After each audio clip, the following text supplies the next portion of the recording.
Larry, very good to see you. I'm really glad we get to talk through today's topic, fee only versus fee based, which is right for your financial plan. So, we're going to talk through the differences and how the fees can affect your retirement savings. And also, Larry, there's so much misinformation online. So, I'm again just happy we get to sort through it. Can you start by explaining the difference between fee only and fee based? Absolutely. And Aaron, you're right. As an advisor, I go online and look at some of these things, and it's very confusing when you know Yeah. what you're looking for. So I can only imagine what clients are looking for when they're trying to distinguish. But with that being said, look, a fee only advisor could basically charge you just that. Like, I'm going to charge a fee. I'm going to look at all your details. I'm going to create the perfect plan for you. And I may charge you $5,000, $10,000 for that plan.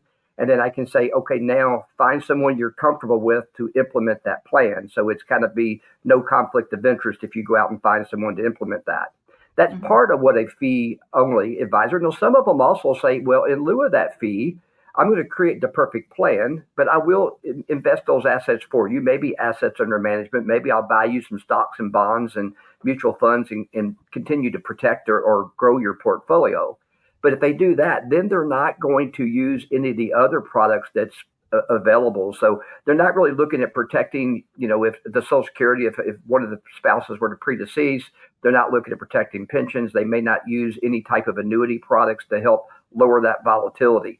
So that's what a fee only. Now, a fee based advisor, generally speaking, not all of them do, but generally a fee based advisor is going to grow those assets under an assets under management platform to where the more that the client makes, the better potential they have. And they have the Mhm. fiduciary responsibility of always doing what's right for that consumer.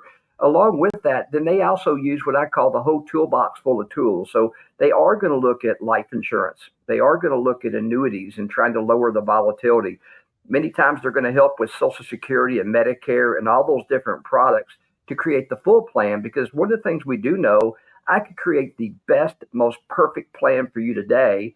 And in 6 months or a year or 3 years from now, it may be completely out of favor. Things have changed within the world that we need to redo that. Right. And that's why that ongoing relationship is important. So why does the distinction between those two fee structures matter for the investor?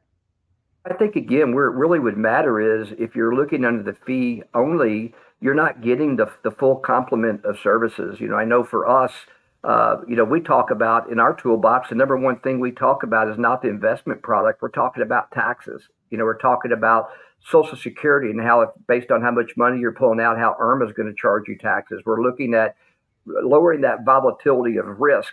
So it's not just give me your money and let me grow the asset. That's more of the accumulation phase of your retirement. This is preservation and distribution and Mm, making sure it lasts for you forever.